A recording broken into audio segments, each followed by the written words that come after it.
Saffron, welcome to Head Over Heels. Thanks, everyone. I'm excited to be here. First time on your podcast. Yes, it's an honor. Thank you. She flew all the way here, guys, just to be on the pod. Like, come on, I need to treat her a coffee after this. That's very sweet. It's only 45 minutes, so it wasn't that bad.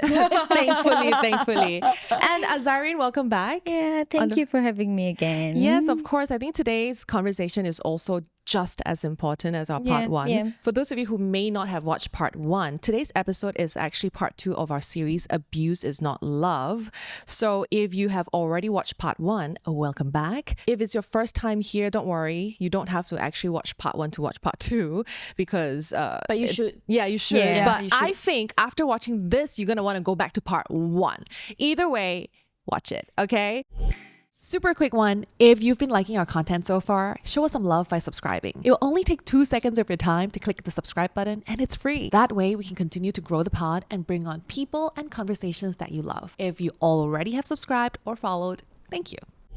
Honestly, when we were preparing for this campaign, Abuse is Not Love, like I think all the girls on my team, we're all girls team, we really dove deep into abuse, and it's really was something that we realized, oh my gosh, 2 episodes is not enough to cover everything. So we do have a lot to talk about today. Are you guys ready? Yes, I'm ready. Let's go. I'm excited for this. Hey healers, just a heads up that this episode talks about intimate partner violence and topics that could be triggering for some of you. I know it's heavy, but it matters. If anything we talk about sounds familiar, whether it's happening to you or someone you know and love, please reach out to AWAM's Telenita helpline. It's 016-237-4221. Again, 016-237-4221 or 016-228-4221. Save this number, and if someone comes to mind, please send this to them right now. Back to the episode. Okay, so Saffron, you host a dating show. Yes. OK Chope. Yes, correct. OK Chope. Tell me about it. Well, it's kind of like for shits and giggles. We wanted the show to be really lighthearted, but also reflective of what modern dating is. And I don't really we do have like interview questions where we prompt the guests to share about themselves and like what they think about the opposite sex or similar gender dating also, and we just let it go free flow and just let human nature take its course. Dating stereotypes, dating requirements, like what I need from a woman or what a woman needs from a man. So you learn a lot about like people, honestly. But what made you start this? Origin story is I was watching some dating shows on YouTube and I thought like, it'd be fun to do something in Singapore and like feature Asian people and doing it like in an Asian style dating way. And I always thought a little bit of controversy is always fun. Of course. Yeah, to let it a little bit spicy. And I think I've always been known to be very real and unfiltered. So I wanted the show to also be real and unfiltered because I do think sometimes in Singapore media it can be a little bit more like too perfect, correct. I agree. Have you ever like heard stuff? Trust me, I've heard so many crazy things. What are they? Like the most unhinged is like, what the fuck are you saying? But it's not safe for TV, so you take it out. I actually never take stuff out. Usually Really? if they say something bad, I would definitely put it in because for me it's like I never prompt you to say anything bad. So if you say something bad, it's a reflection of who you are as a person. So if you have super high expectations, I'll be like, wow, this is my pot of gold. Yeah. But I think there's obviously like mixed reviews in the way that like people think it's, we're not painting the guest in the best light, but that's not my intention. My intention is to entertain my audience. So if you go in with the intention thinking that the stuff you say is okay, then my show will call you out for it not being okay because the audience will be like spamming. As a host, I don't judge people. I always hold a straight face and I just like, oh, okay, cool. Then I just like look around and like, okay. But I think it's also you have to be like strategic about it. 100%. I think as much as it's like you said, unfiltered, at the end of the day, you're here to entertain people. But what's your favorite part about doing this show now that you've done it for a while? Actually, my favorite part is how funny the episodes are. I do enjoy like how people hate each other a lot on the show. And wait, you mean like the character? Yeah, so our first episode was a Gen Z episode and they hated each other. It was really like they really hated each other. But I thought it was very honest reflection of dating in Singapore. Zaireen, what about you? Like, what's your day-to-day like? I know you don't have a dating show, but you deal with a lot of real-life cases. Like, what is Yeah. that like? Every day after work, after receiving like lots of cases, I feel like kind of useless because I can't do much. That's the reality. Yeah. Yeah. Yeah. But if I keep like working on, still coming to work, still receiving them, maybe I can make it better. Make them at least feel better. Yeah. Yeah. I think sometimes it can be such a helpless position to be in, right? Especially you Yeah, receive so exactly. many calls asking for help, Yeah. but you can't possibly help every single one of them. Like there's days that I have to say to them in a good way that this is all we can help. I hate to say that. Oh, Really? damn. What other examples of cases where you have to say that? For those cases that they don't have like we said, no abuse and no bruise, no abused. no abuse. So where's the proof? Exactly. Like they don't even have a shit, nothing. And it happened. We know it happened. The family also sometimes reinforces the abuse because I would think like maybe society thinks it's like normal, like, oh, you know, your husband do this, never mind, it's okay. Like, Yeah, you're supposed yeah. to put up with it because you're the wife. Does that happen? It happened. It's kind of hurt to say this, but it might be sounds like we prayed for it to happen again, but this is what we have to tell them. You wait for it until happen again. This is what you have to do. Take pictures. Like giving them like heads up on Yeah. if that abuse It's ever. not nice to say that, but that's the reality that we have to teach them. Like we have to make them be ready, be vigilant anytime. Yeah. Because we don't know when it's going to happen. It's like a sometimes double-edged sword, no? Because like the next time they also might die. Because like you can never expect the level of abuse. Oh also. my God, that thought, it stays with me every day. Oh. I mean, like, what if Yeah. this, what if that? Yeah. Yeah. So in part one, we did talk about what IPV can look and feel like. But today we really want to know, like, where is it coming from? Like, why does it keep happening? And who really is responsible for what happens? Okay, so here's something that actually blew my mind. Okay, hear me out. So last year, AWAM's Telenita helpline received 783 cases. I feel like it's quite little. It should be higher. I feel like More abuse people should call, I think people don't call enough because No. abuse is normalized. unfortunately. Yeah. That's why I also feel like with everyone who did call, there are 10 more who didn't call. Yeah, 'Cause- exactly. Because the 'Cause- fear is so real. Yeah. Just to make them call, it takes a lot. I'm It's a lot. curious, right? What are some of the most common, like when they call, how do they start off with? Do they start off with crying? I need help, or like they don't even know what to say? Sometimes they don't even know how to say. We have to like ask question. There are people crying. There are some of them like started with, I am about to suicide, and they won't talk to you from A to Z now. They will go from C to E and then coming 'Cause they're to A. all over the place, Yeah, right? all over the place because that's how their mind are. It's scattered around. What are some of the most common calls you get? And is there anything that, until today, you just cannot forget? This one, she been saying that I broke up with him like 3 days ago, and then I went back to him because I still love him. And then the same thing, it keeps on happening. The same pattern involve the similar age group, Which is which is like 20 something so until young. like 23, 25. Oh my days. I even received like 18 years old. Oh my God. Yeah. Abuse. Yep. And you also get Abuse. suicide cases as well, right? Yes. But I'm glad they call Yeah. when It took a lot for them to call. Requires a lot of courage for them to call because some of them might not be able to call. They are being like confined or something. The partner is like controlling, letting them to even message their family, not even reach out to the friends. So most of the time Yeah. they call you in secret Yep. when they are not around, when Yes. they have that small little Yep. window. So I Like, think it's a lot even more. for a minute is very important for them. So even for you guys receiving these calls, you would know under these circumstances, you have to find out as much as you fast. can with this little time that you have. Yeah. Oh, I'm getting goosebumps. Sorry. This is so real. Has anyone on your show ever confessed or said that they've been abused before? Fortunately, no. Thank God. Thank God. Honestly, it's a good thing. It's a good thing. Yeah, Unfortunately, at no. least in the Yeah. other side of the world is Yeah. not less happening. Yeah, I think domestic violence in Singapore maybe not as spoken about like in public, because I feel like in my demographic we obviously feel that is wrong. So I think the good thing is like women know we have rights. If this happens, like we can go to the police, and this is not a behavior that we encourage. However, I had like one experience. It was actually very, very random, but it was really very scary.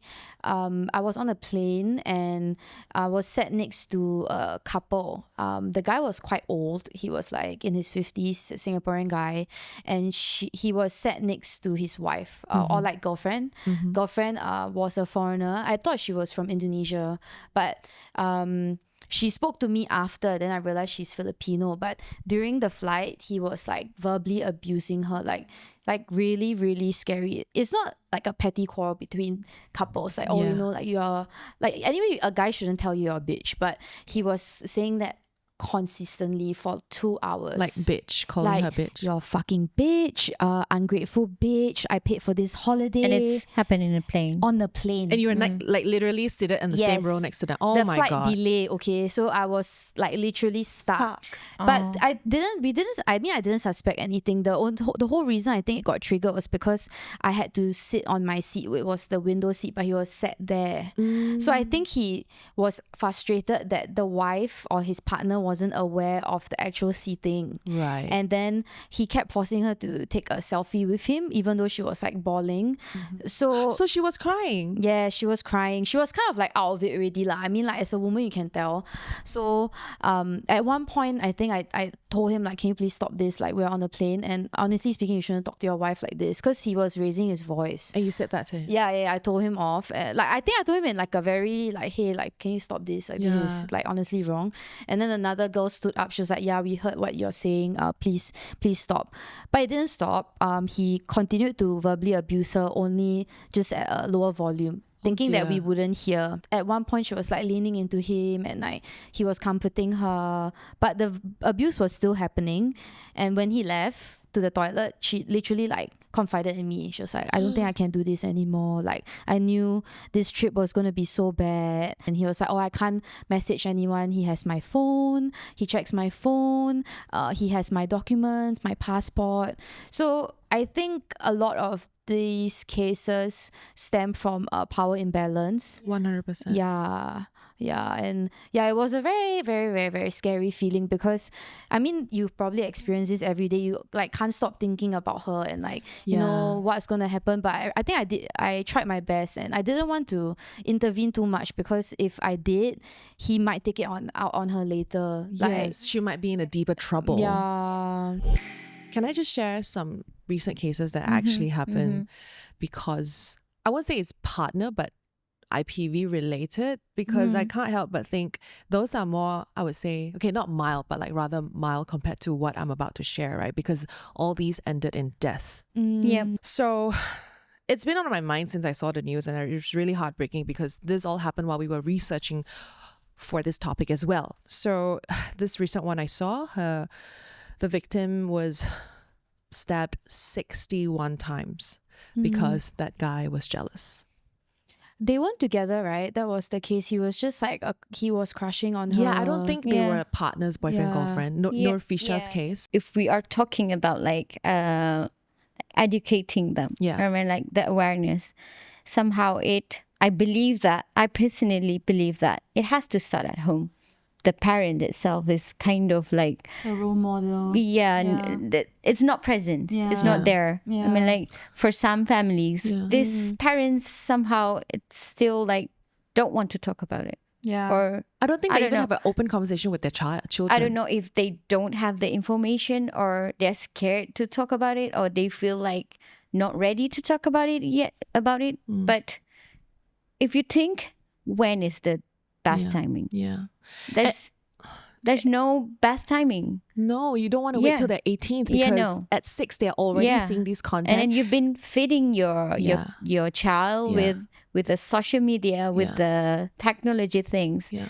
It can be scary. It is scary. Yeah. And sometimes it's something as harmless as just a trend that they're repeating after. Yeah. Even Which like is- friends, yeah. you can be the best parent, but like Yeah. if they hang out with the wrong group of people, the kid might turn out wrong as well. Yeah, So a lot of and- factors. And at certain age, like when you're a teenager, you spend more time with your friends than with your parents, let's be honest. And even you're at home, you want to just close your door and do your own thing. Yeah. Right? So so hard to be a parent. I don't know if I want a Yeah. kid. It's hard, but what they can do is like they have to be the role model. They have to instill the healthy relationship itself. It all boils back down to IPV at the end of the day. Yeah, Maybe it's because at home, this is what they see. This is what they're taught. Yeah, this is what will shape them. Yeah. If your dad never thank your Later. mom for taking care of the house, the son also won't thank his future wife. I feel. Yeah, lor. How's your relationship now? Like, I would say living together definitely have ups and downs, but really learn how to communicate, and everybody has their own boundaries. yeah.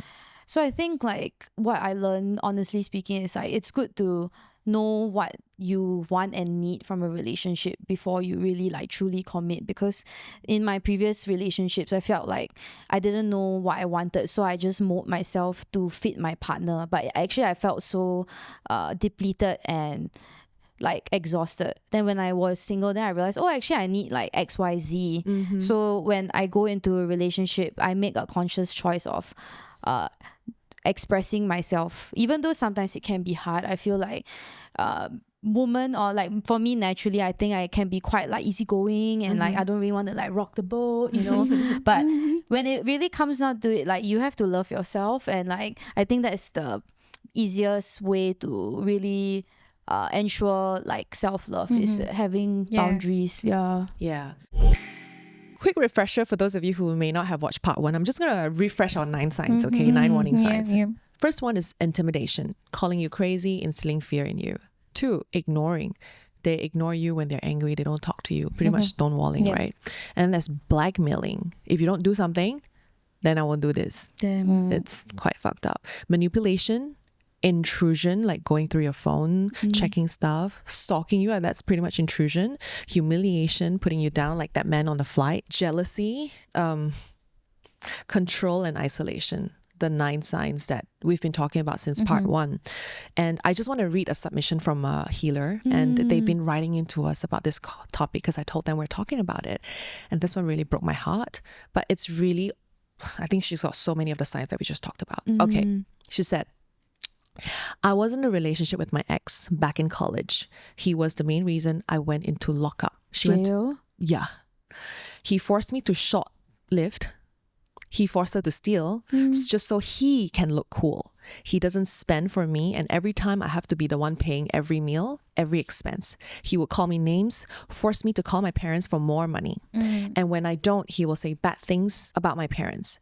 I have to come up with a lie in order to survive. He disrespected me to the extent of checking my bank transactions and forcing me to show him my bank statements. What the hell? He made me think I can't find happiness besides him. He judged me to the core and played victims when he's in front of his friends. I do feel like people always kind of do play the victim card, Right? but it takes like real accountability to own up to your mistakes, and change should actually happen. But I think that's the issue with a lot of abusers, because they don't want to acknowledge that they actually cause pain to others, you know. Yeah. Yeah. And I think some of them even don't even know they're causing pain. They also, I don't think they care. They don't care. Yeah. The more pain, the better. It's really, very mind-fucking, to be very honest. They kind of think that this is normal. This is whatever. Yeah. I have to. Yeah, I need the money, so do what I want. But if you think about it, see, this is, if that happened to you, be like, oh my God, what the hell, right? But also, like, the word abuse may not make sense for this, because where's the bruises? Got hit you, man? No, you're okay, what? Money only, what? How is that abuse? Yeah. That's why it's such a nuanced thing, where that's why these 9 signs all fall under IPV, but we don't realize it. Yeah. Yeah, maybe I think this was something that she think in retrospect that, oh my God, that was IPV. But I wonder, how can someone force somebody to shoplift? That is like, what is the logic behind it? Hey, go steal from me so that I look cool. How? Did they What? still together? No, No. she's the one who She's went the to one lock who up. did it. Oh, wow. Yeah. Wow.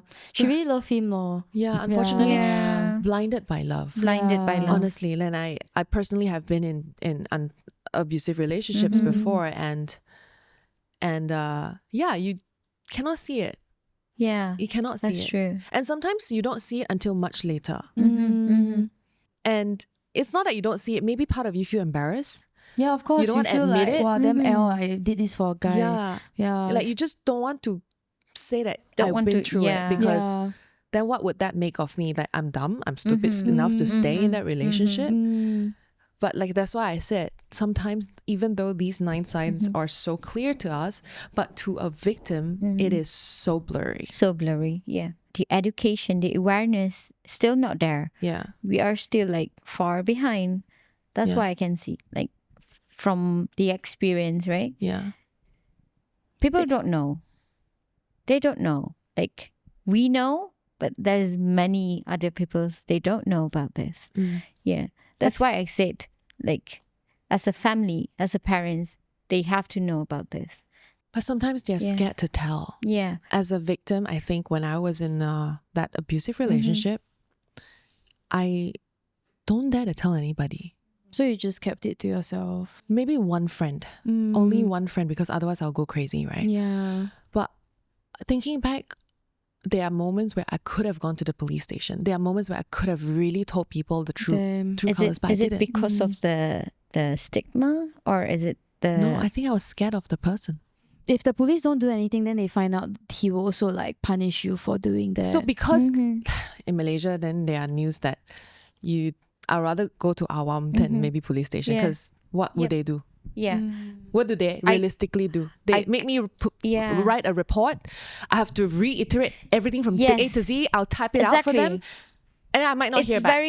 It's very insensitive, I can say. Yes. I'm not criticizing the process. Of course, every agencies, every department has their own process, right? Yeah. Like the SOP and whatnot. But we are talking about the survivors, who are in a very vulnerable condition, a very critical condition, okay? And you make that people repeating the not very nice experience they had gone through, and I have to write it. Yeah, because in Malaysia, I don't know about Singapore, not as efficient, I think, some parts of our country. I think I say this because there was one time I got into a car accident and I was the victim. The guy hit me and I went to the police station, and I remember the police making me feel like it was my fault, and they didn't even give me a solution, just write a report from A to Z and then you go home. Yeah, and then that's it. They probably blame you because like women are bad drivers, right? So then, and the guy was driving a nicer car. So like a status thing also. Right. So I just had that experience at police station, which is why maybe I would not dare to go there for something so personal. Maybe would they believe me? Yeah. Do you know what I mean? It's tough though. I feel like a lot of the society now is still patriarchal. So like Unfortunately. a lot of men that work in police stations, I mean like based off what you guys shared, also believe like, oh, maybe whatever like girls deserve it. Like they also brush it off. You know? Yeah. Yeah. So I think it's important also, like it's a really systemic change. 100%. But I'm glad there are places like AWAM. The work that you guys do is so important.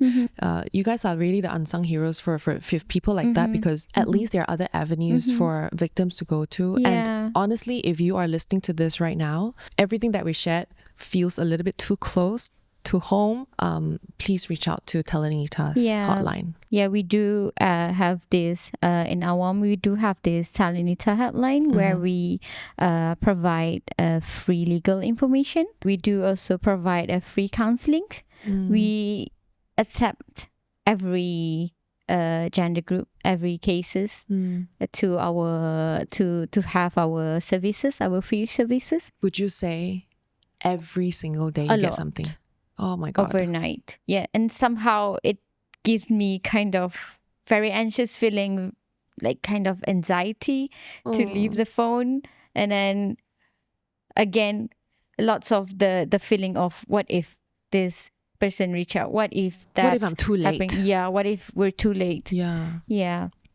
Just hoping that if they reach to AWAM and no one there, they can reach to other NGO.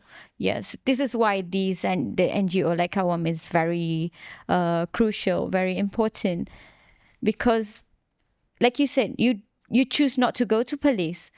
Instead, you go to this NGO. What about in Singapore? You guys have equivalent? We have AWARE. Yeah. So I think Singapore, unfortunately, the rise of sexual assault is very high the past few years. A lot of like voyeurism and a lot of incest, a lot of rape, and it's reported in the media. So I think a lot of women go through these experiences in Singapore because I think sex is such an intimate thing. Yep. Same for IPV. It's important conversations to be had because no one is obligated to have sex with you just because they are your boyfriend, you know? All right, I'm going to switch things up a little. I will go through some statements and just tell me how you feel about it, okay? IPV only happens in lower income households or in kampung areas. False. Rich guy can also abuse their wife. Agree. And they hide in the name of the wealth, luxury, yeah. their title. I think even more so, abuse is more normalized because the wife can't leave the husband. Yeah, because like she's relying on Yeah. yeah. the financial. They not just abuse their wife, but they abuse the power. The power that they have. Actually, see, abuse is really not just physical. No. We talked about it. It can be mental abuse, emotional abuse, verbal abuse, and financial abuse. like withholding money. Yes. Because you don't obey me. Yeah. You don't listen to what I say. So you don't get money this month. I have this one case. Like they are not coming from the low income family. They are very well to do. They are all enough, but the wife don't even have a single son with her. He's stingy and he's a freaking cheapo. All of the We need self-energy. expenses, the money, the school things coming from the husband. She But just this is like this woman is well educated. She has a degree. She is she's worked before the marriage, but marriage can turn you into something. I feel like sometimes they provide too much that you also become like too dependent on them, and then sometimes they also don't want you to like compete with them, like have a life outside of the marriage. So like, oh, you just don't work lah, and then in the end, like it can also lead to the guy controlling you. I suppose it can switch the other way around too. The woman earning more than the husband also become house husbands these days. There are a lot of house husbands around. You know, we don't hate that, but like control can happen on the flip side as well. Okay, this next one. It was really that bad, she would have left lah. False. It's hard to leave. I feel like it's like a codependency and like a toxic relationship. You know, you're addicted to the highs and lows. It's hard. Goes back to what we talk about, like the dependent, right? Yeah. If even I am educated, I am well schooled, but I'm not working. Yeah. I have like 3-5 child with me. I have had a conversation with a married woman with kids, and kids are all adults already, okay? And she's not in a happy marriage. And she told me, it's too late for me to leave now. What? How can I work at this age? I have no income. I spent my whole life raising my children. What can I do now? I'm just going to stay for the rest of my life, because to her, I've come this far, might as well stay on. Sometimes it's not that the woman got no money or is depending on a guy. I'm a strong woman, okay? And I think I'm a fixer. Or Barbara the Builder. Yeah, I'm the Barbara the Builder. So I think I can fix this guy. I can fix the problem. So I stay. So like my strength is used for the wrong reasons. I mean, obviously they can't help it. So I mean, like giving it second chance, third chance, fourth chance. Which is why it's not that they don't leave. They are trying to fix it. But then in retrospect, it's not something that we can fix, unfortunately, right? Unfortunately. It's not abuse if there are no bruises. False. Yeah, false. The bruises are internal, man. mental abuse. Can't be seen. Like, how to say, like if you date someone that doesn't have a full cup, you always give your energy to the guy. I mean, vice versa too, you know. So Yeah. you also feel very drained by the end of it. Yeah. And also, like I said, that's why we talked about the 9 signs, because as you can see, not all are physical at all. No. Yeah. Yeah. Isolation? No, not physical at Not all. You will not physical. get no bruises, but you're being Yeah. isolated from the people that you love. That is insane. So abuse really, that's why, you know, actually when I posted up the IG story to get people's submissions, they're like, oh no, I'm not sure if mine is abuse because he didn't hit me. So I'm not sure if it's abuse, if my story is valid. And then I get that shoplift story. Like, what the hell, girl? Damn crazy, actually. Yeah. Yeah. Yeah. She must have done something to provoke it. Provoke him. Who provoked first? Right. People always see this come a bit personal, but yeah, I have to say it. Like, whatever women do, people see it. But what men do, people tend to turn a blind eye. Things like victim blaming is always like a girl, like, or like she wears short skirts, so she deserves to get raped. Yeah. You know, so it's Yeah. like that similar argument. Yeah. It always turn back to the woman. All right. Okay, I have another one. Why didn't she tell anyone? She had people around her. So is that really true? Did it really happen? These are real comments and statements that have been thrown out to people who are victims of IPV, by the way.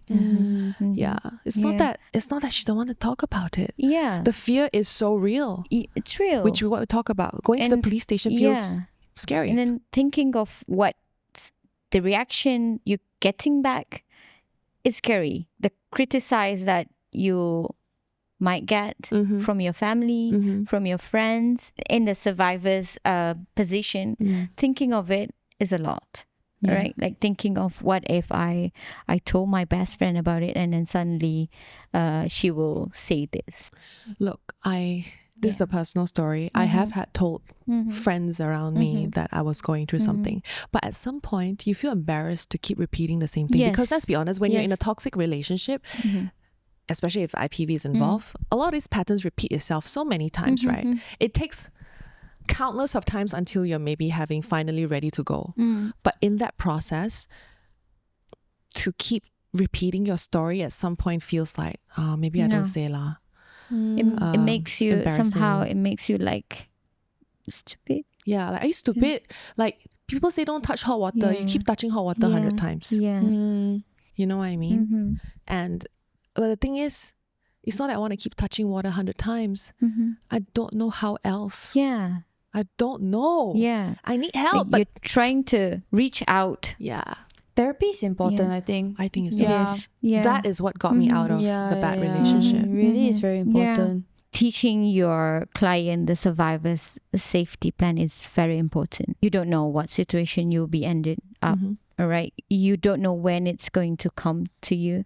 You don't know when you're going to experience some kinds of abuse or whatever situation you're in, right? So it's good that we prepare them with the plans. For sure. Yeah. It's a never-ending conversation with IPV, and I hope one day we don't even have to talk about it anymore. I hope one day. Yeah. But until then, Let's hope. it is amongst us. How can we support people who are going through IPV?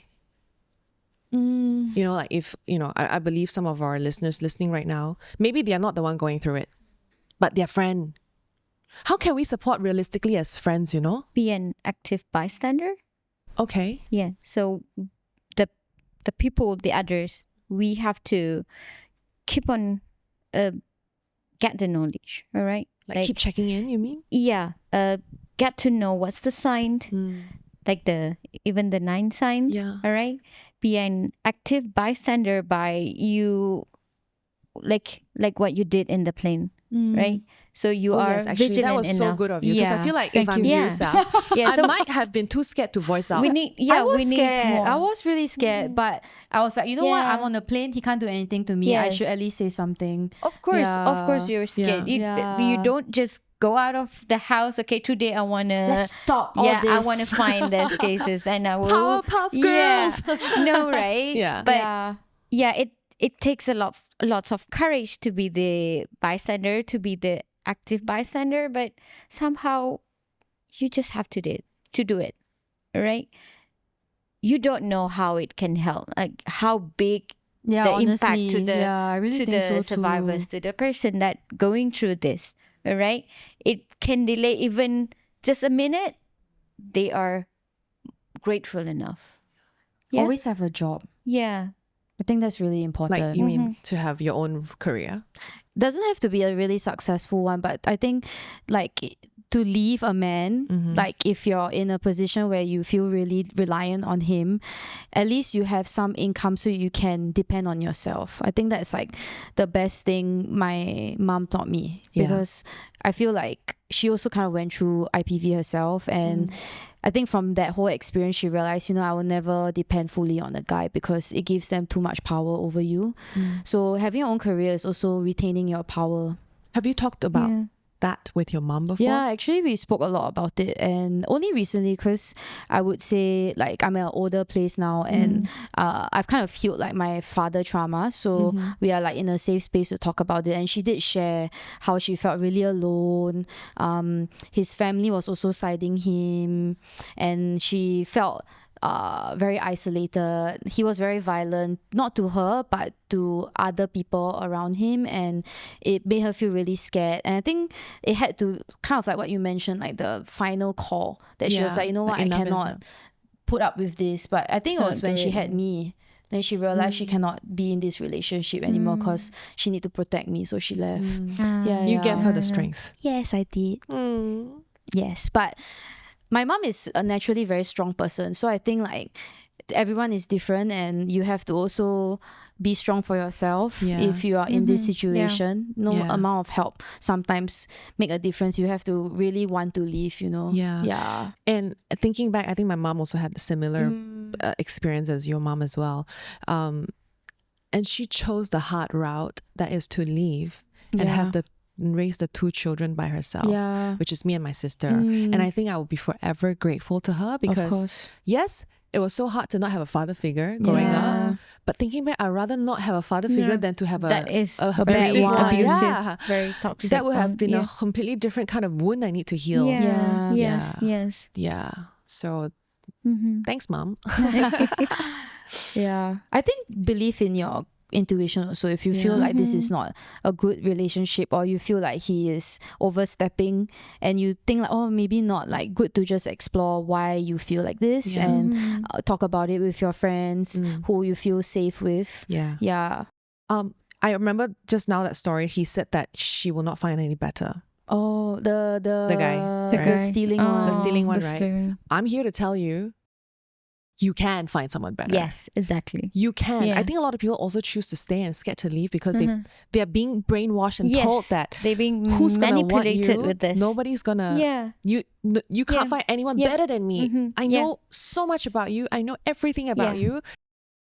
Yeah, how especially when for a woman to have like 3 kids with them, and they are so small, and then they are a divorce. Yeah. And then the men tend to say that no one will want. I mean, it's a lot of shame with divorced women as well. 100%. Yeah, but I think at the same time, it's like, like the shame holds you back, but at the same time, there's also like a life outside of that shame. 100%.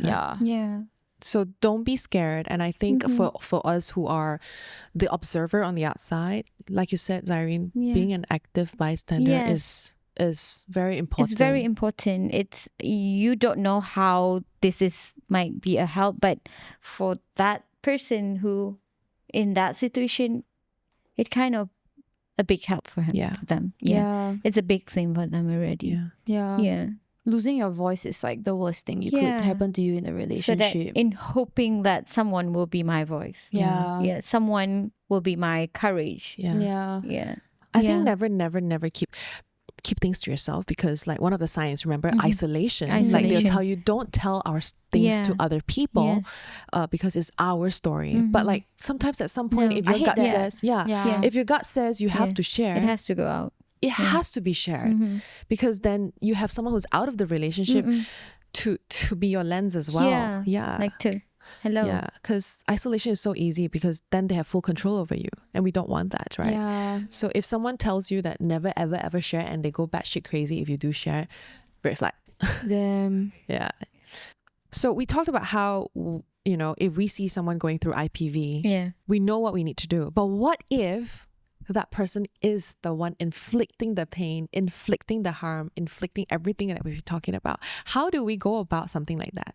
Have you ever had friends who are... Thankfully, no. But I feel like, okay, maybe this is a bit mean, but if your friend is the abuser, you should definitely call it out.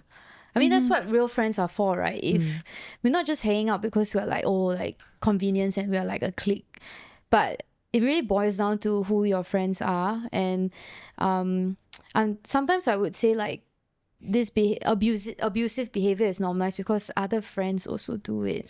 Yeah, I think it's a similar context as to, you know, like cheating is normal because everyone in this group of friends also cheat. Yeah. Also cheating. So yeah. if abuse is a norm amongst the friend group, unfortunately, it will be a it norm will for be everyone. a normal thing. Yeah. Yeah. It's very, very... That's why this is such a hard thing to tackle because truthfully, like, how do you even confront them? Sure, you tell them you think they give a shit. They will go home and suddenly change their demeanor and behavior. Unfortunately, no. They will think No. that you're too busybody. Yeah. And Yeah, that's like, true. They you will know, just brush it off. They will Yeah. brush it off. Yeah. So what can we really do? If you really do think you're in a very horrible situation, then you have to put yourself first. Yeah. A consequence of the action has to be happen. Like Yeah. has to Yeah, happen. So yeah. like you can enforce that consequence by Yeah. leaving that person. Or you can- Abusers also won't share that they beat up their like Yeah, partner. that's what I'm No. thinking. Like, okay, the Yeah. abuser will go to therapy and they will not really say, yeah, I choke her and I hit Yeah. her and I ignore her, I isolate her from her family. No, No, in front of I don't think everybody, so. they They're behave gonna act like a victim. angel. They are the victim possibly. Yeah, Oh, like, oh, you know, like she's so crazy. Yeah. I really believe in our instincts, especially as women. Really, really trust your instinct. I think a Yeah. good question you can ask yourself if you are in a relationship that where IPV is involved, can this person be your partner for the rest of your Yeah. life, be the parent to your children? Because if the answer is, oh my gosh, I don't think so, that is your answer. Yeah. And I know it will not be like you say, right now, break up, then break up. Lah. It will be 10,000 steps up until the day you break Until up. the day, But you yeah. need to gonna have to take that first step. Yeah. Yeah, that's Yeah. so true. Yeah. You know, first step could be finally confiding in your good friend, finally telling them the truth instead of sugarcoating what truly has been happening. And second of all, if you need therapy, go to therapy. We may not be able to get the abuser to go to therapy. No. Then we ourselves go to and better Go to, ourselves yeah. because that strength that you will eventually build is what will help you take that step Yeah. out of that relationship. Build your strength. And it decides what's the next step you're going to. I think if they can't afford therapy also like be around people that support you, you know. Yeah, the support that you need. Yeah, that also know very- that this behavior is wrong. Yeah. Yeah. You know, as Yeah. adults now, you really want to curate your friends, you know, because if you're constantly friends with people who abuse, who cheats, and think that's okay, something that they talk about and laugh about, I don't think those are people you want to keep in your circle. No. Yeah. You are who you hang out with. Yeah. So Agree. audit the people in your lives. And yes, people change. Yeah. Maybe this person was never like this. Now that person suddenly hung out with a group that normalized behaviors like that, then maybe it's time for you to leave as well. To leave. Yeah. We can't change everyone in our lives. We can't be builder. Barbara the everyone. builder. We can't be Barbara all the time, right? She only Barbara your kids. Yeah. Actually, that's what I think one of our guests said in the past before. Like, the only unconditional love I'll really give is for my kids. Yeah. I think that's Yeah. like the true love that That's true. mothers have, right? Yeah. Yeah. I mean, I'm not a mom, but that's my mom is very unconditional with me. Yeah.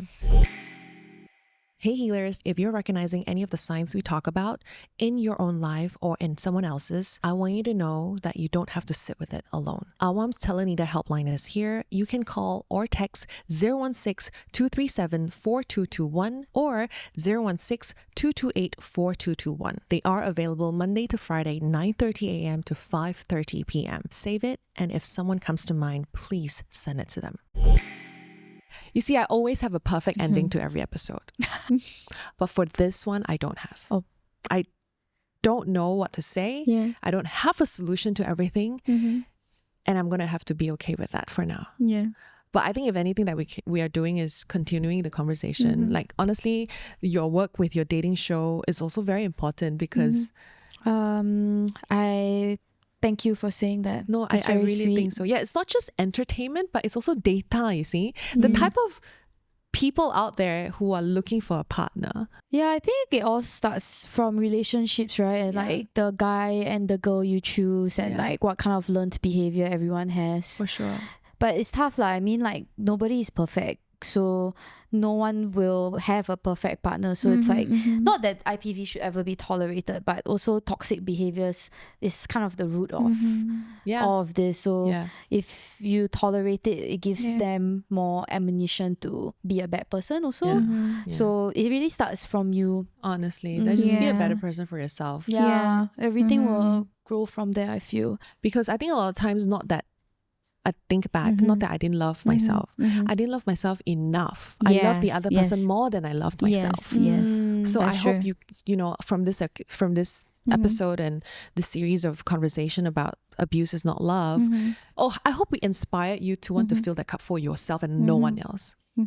I think it's also empowering to encourage, like, relationship not everything lah. Yeah. I mean, like, we always put love on a pedestal, and obviously it's a great thing to have, but you know, like, when you put effort into yourself and like you're doing life for you and you enjoy your life, like your friends, family, your job, naturally the person that you pick will be on that level, you know. Exactly. And even if that person is not on your level, you made a mistake, it's okay, because when you walk away, you still have your life, you know. You don't feel tied to your partner. So it gives you the liberty to also not tolerate bad behavior. 100%. I'm just going to end with this, okay? Something that's been on my mind a lot, and I hope you can take home with it, is love is clear, abuse is not. And if you're unsure, go back to the 9 signs we've been talking about for the past 2 episodes. And if you could relate to it, please call the helpline. Yeah. And there is help out there, and there is a life out of this that you're in. Okay. Yeah. And it's possible. Yeah. Yeah. And also shout out to YSL Beauty for doing this campaign, because I think it's such an important conversation. So I'm so glad that we're doing this. Yeah. I think it's good because, like, naturally these kind of topics should be talked about, and, you know, remember that you are powerful. So remember that and seek to make your life better. You can do it. You must believe yourself. Yes. Yeah. I agree. We definitely need lots more like this kind of campaign, because it provides a platform for you to talk. We don't want to stop talking. We want to keep on talking. All right, keep on spread the awareness. So Saffron and Zaireen, thank you so much for coming on the show. I really enjoyed our conversation today. I think, yes, it's rather heavy, but very, very important. And both of your inputs was very valuable. And I hope, you know, our listeners, our healers, whoever that's listening to this, will find a bit of strength, a bit of courage to make a decision that's going to lead them to a life that's good for them and better for them. Yeah. Okay, I'm going to close it off in a HOH fashion. I always ask my guests at the end of the episode these questions. What are you currently head over heels for right now? Wow. Myself. Yay. Like, not in an egotistical way, but I feel like, you know, like we always tend to like be humble and stuff, but it's okay to feel proud of yourself. 100%. Yeah, it's agree. good to say it out loud also, because it's a reflection of how you feel. Even if you don't feel like it, I feel like it's very empowering to do that. Yeah. So yeah, love yourself. I think it's important, because the more you say, the more you believe, and then body believes too, you know? So yes, I love that you love yourself. Zaireen, what about you? Obviously, it's my work. Oh. Yeah, like not everybody is doing it, so I got your back. Yeah, I feel like what you're doing is so important, especially like in today's like cultural context also. Like you're really effective change, and you're representing your people in a really good way, you know? Yeah, so I important. want to be that change. I think on behalf of everyone, Zaireen, and your team, I think I just want to say thank you. It is tough work, and it is hard work, and it is very, very difficult and super heavy to, you know, yes, you leave the phone in the office, but these stories live with No. you. Yeah. You sleep with them. Yeah. You know, you carry them with you, and it takes a big, big heart. And not A lot. everybody can do what you do. So Yeah. thank you. Yeah. You're God's worries. angel. She's got Santa. Yes. Yeah. And with that, like I always say, don't forget to fall head over heels for yourself first and always. And we'll catch you in the next episode. Bye. Head over heels. Head over heels. Head over heels. Head over heels.